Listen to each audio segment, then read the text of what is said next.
आज की जो हमारी लैब है उस लैब का नाम है आपके पास inter AS MPLS VPN with back to back VRF. That is the part of the advance MPLS का ये पार्ट है आपका। अभी तक जितनी भी लैब्स आपने की हैं उसमें आपका जो एएस था वो सिंगल होता था। आज दो एएस हैं, यानी हमारे पास दो सर्विस प्रोवाइडर हैं। एक सर्विस प्रोवाइडर का एएस है BGP 123 और दूसरे का है BGP 456। और हमारी जो ऑर्गेनाइजेशन की साइट्स हैं, लेट्स से वो VRF CCI है, और इसकी दूसरी जो साइट्स है वो दूसरे ISP से अटैचमेंट है, ना कि सेम ISP से। पहले क्या होता था, ये वाली यहाँ पर अटैचमेंट हुआ करती थी, अब ये दूसरे ISP पे चला गया। सिमिलरली दूसरा MPLS VPN VRF NCP B और VRF NCP A, ये भी आपके पास दो अलग अलग ISP से अटैचमेंट है, ISP 123 से और ISP 456 से। तो देखना ये कि अगर बैक टू बैक आपके पास, क्योंकि हमने जितना भी किया वो किया है इंट्रा AS MPLS VPN किया है आज तक, एक ही एस के अंदर। अब ये इंटर AS है। तो जितना हम लोगों ने स्टडी किया है, फॉर एग्जांपल कि ये R7 है और ये कस्टमर एंड हो गया, ये VRF CCI, ये राउट इसके R1 के अंदर VRF के अंदर चले जाएंगे, RD सेट कर देंगे इसके ऊपर, तो VPN V4 नेटवर्क प्रीफिक्सेस बन जाएंगी।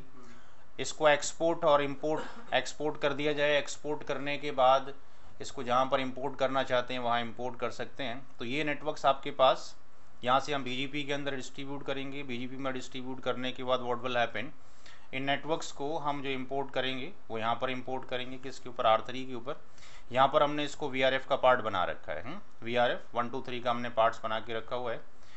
इन नेटवर्क्स को एक्सपोर्ट करने के बाद हम इंपोर्ट करेंगे यहाँ पर, यानी दो जो ISP हैं हमारे पास, BGP AS 123 और BGP AS 456, ये they are the part of the VRF, ये VRF के पार्ट्स हमने ले रखे हैं। तो इस क्लाइंट की जो CE की जो प्रीफिक्स है, यानी 7110 की जो प्रीफिक्स होगी वो R1 पे चली जाएगी। उसको VPN V4 इन दोनों के बीच में बनाया होगा हमने, R1 R3 के बीच में, यहाँ पे हम कर लेंगे। ये हमारे पास PE है, यहाँ पर जब आएगी तो हम इंपोर्ट करेंगे इसके अंदर VRF 123 के अंदर। सिमिलरली R8 की नेटवर्क्स को जब R6 पर VRF CCI में लाया जाएगा, रिडिस्ट्रीब्यूट करने के बाद VPN V4 में चली जाएंगी ये।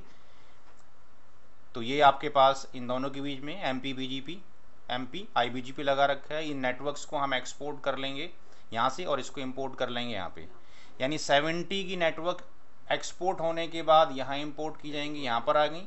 80 की नेटवर्क यहाँ से एक्सपोर्ट करने के बाद यहाँ पर आ गई, इंपोर्ट कर ली गई। अब 70 की नेटवर्क यहाँ पड़ी हुई है और 80 की यहाँ पड़ी हुई है। हम क्या करेंगे, इनके बीच में नेबरशिप क्रिएट करेंगे। नेबरशिप कहाँ जाके, एड्रेस फैमिली के अंदर VRF 123 में, VRF 456 में। तो व्हाट विल हैपन कि इसमें BGP की नेबरशिप बनाई जाएगी।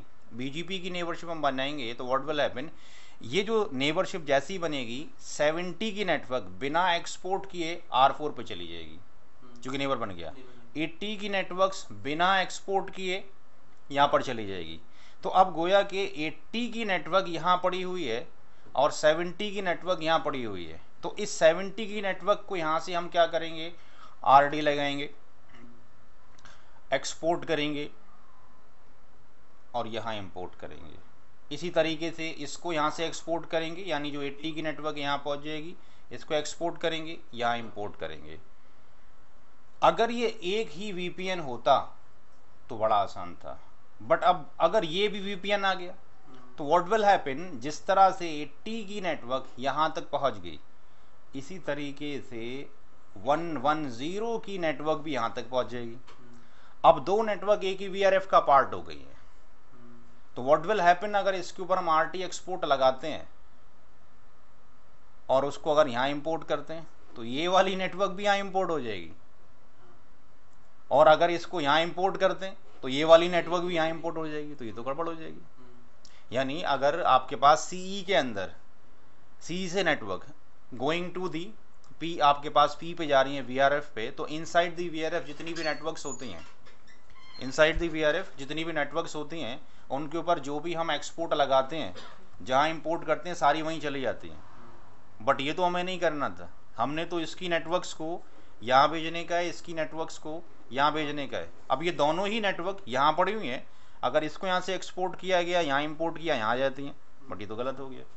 तो अब इस केस में आपका जो आज तक जो हमने काम किया है वो टास्क फेल हो जाएगा। तो आज की डेट में आज देखेंगे हम नया एक कॉन्सेप्ट एक्सपोर्ट मैप का, यानी हम एक ACL बनाएंगे या प्रीफिक्स लिस्ट बनाएंगे यहाँ पर, और बनाने के बाद व्हाट विल वी डू कि उसके अंदर हम उसको मैच करेंगे राउट मैप के अंदर, यानी प्रीफिक्स लिस्ट बनाएंगे उसको राउट मैप में मैच करेंगे और उस पर सेट करेंगे, यानी we will create 2 prefix list. किसके लिए? एक प्रीफिक्स 80 के लिए, एक 110 के लिए।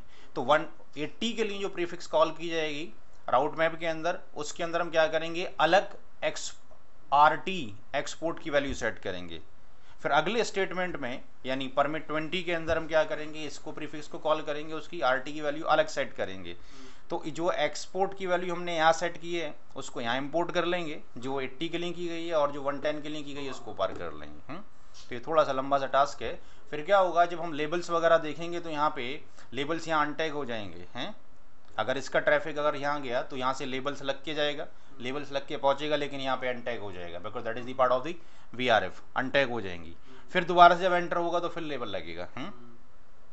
तो देखते हैं लैब में। पहले हम क्या करेंगे कि पहले ISP AS123 के MPLS क्लाउड को कॉन्फ़िगर करते हैं पूरे को, फिर इस वाले को कॉन्फ़िगर करेंगे, फिर इसको एक्सचेंज करने की कोशिश करेंगे।